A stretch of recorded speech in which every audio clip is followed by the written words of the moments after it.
and welcome to Sleepwell Foundation's special series Being Smart for our Smart Youngsters। इस series में हम लगातार अपने बच्चों से, यंगस्टर से जुड़े हुए इश्यूज पर बात कर रहे हैं और अभी बात हो रही है गुड टच और बैड टच की। ये एक बहुत जरूरी इशू है क्योंकि bad touch leads to sexual exploitation of our children और बहुत जरूरी है कि हम अपने बच्चों को गुड टच और बैड टच के बारे में भी बताएं और अगर कोई उन्हें गलत तरह से हाथ लगाता है तो उससे बचना भी सिखाएं। हर बच्चे के लिए ये जानना बहुत जरूरी है कि चाहे फैमिली हो या पेरेंट्स के फ्रेंड्स हो या पड़ोसी हो, उनमें से कौन से ऐसे लोग हैं जो उस बच्चे को हाथ लगा सकते हैं, कहाँ हाथ लगा सकते हैं और किस तरह से हाथ लगा सकते हैं। ये फिजिकल बाउंड्रीज हर बच्चे के दिमाग में पूरी तरह से क्लियर होनी चाहिए और साथ ही इमोशनल बाउंड्रीज भी कि कौन सा व्यक्ति उस बच्चे के कितना नजदीक आ सकता है, किस व्यक्ति से वो बच्चा कितना घुला मिला हुआ है या किस व्यक्ति से वो बच्चा कितनी बातें शेयर कर सकता है। इन बाउंड्रीज के बावजूद अक्सर ये देखा गया है कि घरों में ही बच्चों को बैड टच का शिकार होना पड़ता है या कहें चाइल्ड सेक्सुअल अब्यूज का शिकार होना पड़ता है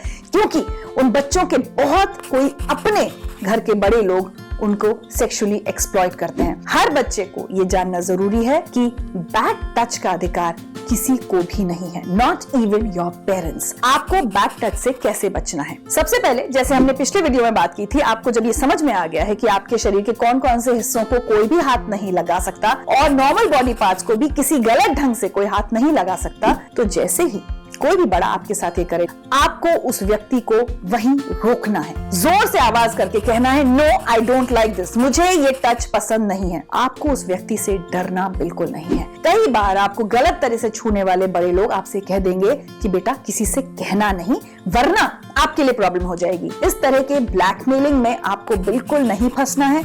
आपको उस व्यक्ति से डरने की जरूरत नहीं है, डरना उस व्यक्ति को पड़ेगा।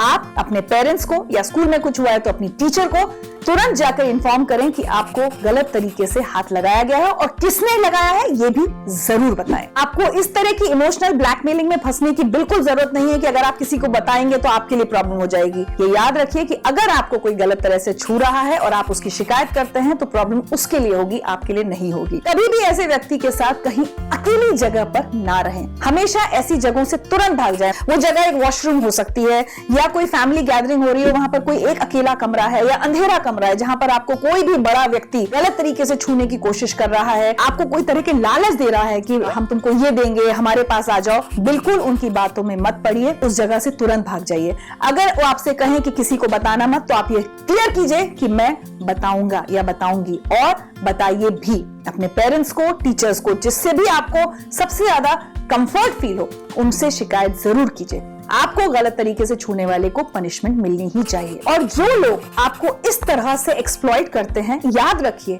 वो आपको गिल्टी फील कराने की कोशिश करते हैं। वो कुछ ना कुछ ऐसा कहेंगे या करेंगे जिससे आप गिल्ट में चले जाएं, आपको बहुत शर्मिंदगी महसूस होने लगे। बिल्कुल भी शर्मिंदगी महसूस मत कीजिए। शर्म उसको आनी चाहिए जिसने आपको गलत तरीके से छुआ है। अक्सर हमारी फैमिलीज में देखा गया है, घरों में देखा गया है कि बच्चों को बैड टच करने वाला बच्चे का कोई बहुत अपना होता है जिसकी वजह से बच्चा उसकी शिकायत नहीं कर पाता। इस हेजिटेशन से हर बच्चे को निकलने की जरूरत है। आपको गलत ढंग से हाथ लगाने वाला व्यक्ति, चाहे आपका या आपके पेरेंट्स का कितना भी क्लोज, कितना भी सगा क्यों ना हो, मैं बार बार आपसे कह रही हूँ, याद रखिए उस व्यक्ति की शिकायत अपने पेरेंट्स से जरूर कीजिए। स्कूल्स में कई बार हो सकता है कि कोई टीचर आपको गलत ढंग से हाथ लगाए या स्कूल का कोई स्टाफ, कोई भैया, कोई दीदी, उनसे भी डरने की आपको जरूरत नहीं है।